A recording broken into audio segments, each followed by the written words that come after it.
Hi, everyone. I'm Kevin A. Davis with Ink Pub. We are a small press that publishes both anthologies, and we've been opening up to publishing novels. We have published nonfiction before, but now we're going to be doing some contemporary fiction and some fantasy, also looking at horror, um, lit RPG, and queer. So we're going to be having a wide variety with exception of a couple sci-fi kind of stuff. With me today, I have Veronica. Veronica, would you introduce yourself today? Hi, I'm Veronica Leigh. I tend to write historical fiction and historical crime fiction.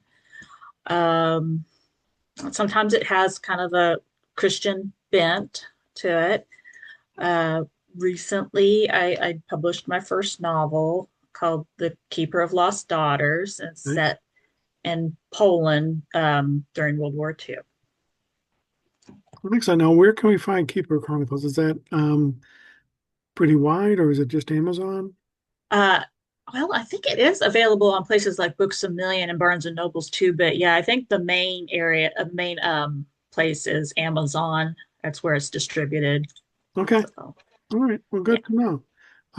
I know I have some links for you that I'll be posting up afterwards, and they can find them from your website. Okay. Right? Great. Yeah. Perfect. All right.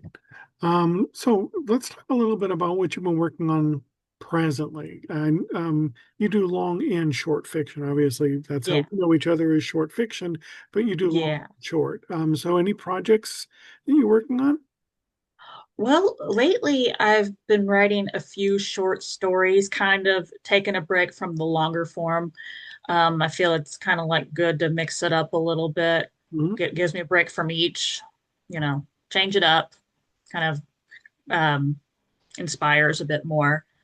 Um, I'm probably going to do probably another historical crime short story soon. So, Okay. So that is your preferred genre, historical crime. yeah. So why? What brought you to that? Is that a childhood, kind of jumping into stuff, or did it come out at a different point, or what brought you to that genre as far as a focus? I've always been kind of interested in history, different periods of history. The crime part, that kind of came by accident.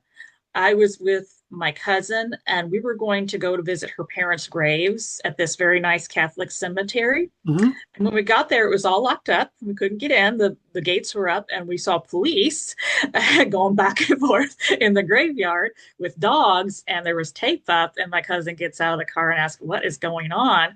And they said, "Well, you can't come in. It's a crime scene. Um, it's kind of blocked off for now." So we had to leave, and that kind of stayed with me. So I thought, well, I'll just try writing a short crime story. And it was my first time selling a short story. Okay. All right. So that, figured you got that right. Might as well keep doing it. Yeah, yeah, that's pretty much it. Because because I had failed up to that point. That was my first little fiction success. So Yeah.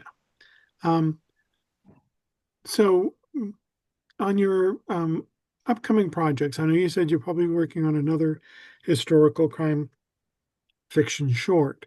yeah. Do you see any special project? Do you have any sometimes you write to a submission, sometimes you just write and then submit, right?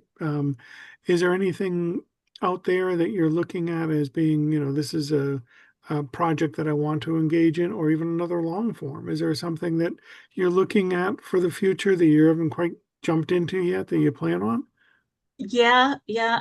After these little short stories, I do have it's the third in a trilogy that I am contracted for, and it's also historical crime. Okay. Um, you Ink Publishing or Ink Pub actually published short stories about the heroine, Okay. Sheriff Claire Williams. Okay. So it's actually three novels featuring her. So So that the I'll start. So I'll is start the third in January. so the second is done but not released yet. Yeah, not the first two haven't been released yet. I Okay. just have them. yeah, I just have them finished. Like I said, I'm going to get started on the third in January. Like I want a little bit of a break. Okay. So All right. Well, that's that's, a hefty project, a trilogy. yeah. Yeah, that it's been different because it's like I have to keep going back, like, okay, what did I say in the first two? Make sure I don't goof up in this one. Yeah. I use Scrivener, which is a blessing because I do a lot of series. And, Okay. as I'm writing, like right now, I'm working on one that involves, magical sword, magic, Nope. and demons.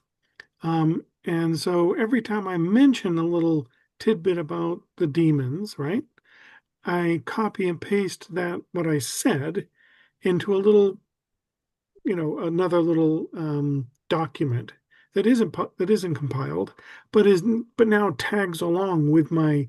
chapters. So I'll have demons one, demons two, and they're building and building and building the lore as I do it. So then later on, when I write second book in series, I grab the last one of those and I'm like, this is my lore.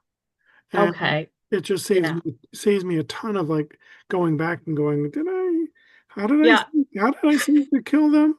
Or, in your case, mystery, who was the other cop that I had that was here, here, and here? So, Right. Yeah. and And I have a tendency to describe something the same way over and over again. It's like when I go through the first draft, I'm like, how many times can I use this the kind of same word, description? which is sort of good. I mean, I don't know if Jim Butcher does, tag and traits, and it's important. But you don't want to like, blonde long hair, blonde long hair, blonde Yeah. long hair. At some point you got to sort of figure out a way to shift that out. But still tag them and let people know it's the same character they're dealing with. So yeah, fun stuff. But Scrivener helps me, but that's, my kind of thing. Um, Okay. so outside of literary pursuit, what takes up your time? Usually, I'm working as a caregiver in my Okay. real life, kind of looking after the elderly. I was working as a caregiver this summer, but the gentleman I looked after passed away. Okay. So I'm looking for employment. So, That is a rough, I've had a friend of mine who did that, and that was always, the basically end of life, mhm. kind of Yeah, scenario. So that takes a lot of something in my mind, because you get attached, you care, right. and then, they move on, and now you're looking for another job, but it's sort of like, that's a rough, in my mind, scenario. Yeah. Yeah, and I always say I'm gonna try and do something else, but I always end up going back to that because it's kind of what I know. So, Right. And that was my friend, she knew wound care and everything else. And it was like, right. um, being able to, handle the certain levels that she could handle legally, that she was constantly doing. And it was just, and she'd be like, taking a little break because, someone's Yeah. passed and, um, I'll work on it. So definitely an interesting career, but I guess that does probably give you an opportunity to write. Yeah, I was when I was working with him at his house, I'd sit with him and I'd have my notebook open. I'd just be writing as I was sitting with him. So that did help a Yeah. little. Yeah. So what's your routine I mean, when you're working, it's probably pretty much a catch as catch can. Yeah. And if you're especially 7 days a week, or, in some cases it's you have a cover, that goes back and forth, but that's probably a little more difficult and when you can. But when you're, like right now, in between, what's your routine? A weekend warrior kind of thing? You do a little bit every day, or do you binge? It's kind of like a little bit every day. It's like I do my do some errands and stuff in the morning or household stuff, and then like after lunch, okay, that's a good time, and then uh maybe sometimes in the evenings too, just Yep. depending on what's going on. So nothing fixed, nothing, no huge structure in place, just get a little Yeah, because I have to be a little bit flexible, but I usually do get a couple hours in each day at some point. good. So do I do see bookshelves back there. Oh yeah, well that isn't. mine. That's my sister's. Okay. Mine's over here. All right. So So, yeah, I like to read. so what do you like to read? I mean, I know that not every author is reading intensely in their genre, and it's usually pretty a wide variety. But what do you like? Oh, I love classic lit. I love Jane Austen and Okay. Edith Wharton, the Brontes. Okay. Um, so do you read any alternate history, crime kind of stuff? Not really a whole lot. Isn't that funny? Isn't that funny? Sometimes, Yeah, I watch crime shows. I okay, think that's probably where I get the some concept. ideas. Yeah, Yeah. yeah, because I grew up on things like Murder She Wrote, and I'm trying to think. Oh, currently I love Only Murders in the Building. That's hilarious. Okay. I haven't seen that. Oh, it's good. It's with Steve Martin and Martin Short and Selena Gomez. Oh, really? Yeah, Sounds yeah, like an interesting group. yeah. It is. It is. It's good dynamic. And what's that on? It's on Hulu. Okay. All right. Yeah, Probably, I don't think, I only watch a couple hours, a day, maybe 5 days a week. Me and my wife, that's our time. yeah. We get to socialize. Um, and I don't think she has Hulu right now.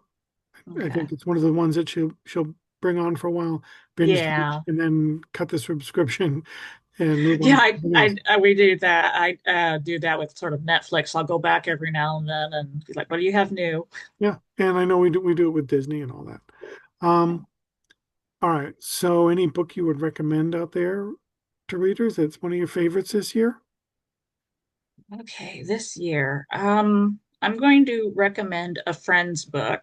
Okay. She actually wrote in the same genre I published in. It's historical fiction. It's called The Belgian Girls Okay. by Kathy Atwood. It's on Amazon. Really good. Okay. Um, Learned a lot from it about Belgium, and it's actually a dual timeline.